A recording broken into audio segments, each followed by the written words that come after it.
خدا باپ، خدا بیٹے، خدا روح القدس کے نام سے آمین۔ زبور باب 17۔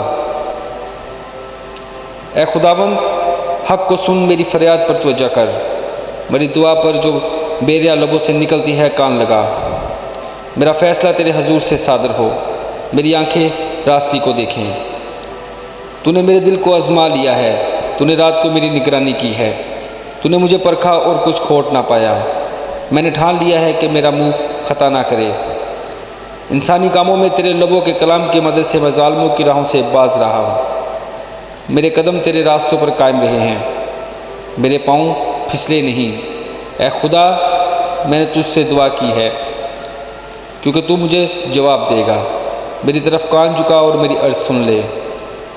تو جو اپنے دائنے ہاتھ سے اپنے توکل کرنے والوں کو ان کے مخالفوں سے بچاتا ہے، اپنی عجیب شفقت دکھا۔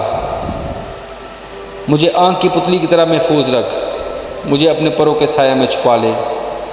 ان شریروں سے جو مجھ پر ظلم کرتے ہیں، میرے جانی دشمنوں سے جو مجھے گھیرے ہوئے ہیں، انہوں نے اپنے دلوں کو سخت کیا۔ وہ اپنے منہ سے بڑا بول بولتے ہیں، انہوں نے قدم قدم پر ہم کو گھیرا ہے۔ وہ تاگ لگائے ہیں کہ ہم کو زمین پر پٹک دیں۔ وہ اس ببر کی مانند ہے جو پھاڑنے پر حریص ہو، وہ گویا جوان ببر ہے جو پوشیدہ جگہوں میں دبکا ہوا ہے۔ اٹھ اے خداوند، اس کا سامنا کر، اسے پٹک دے۔ اپنی تلوار سے میری جان کو شریر سے بچا لے۔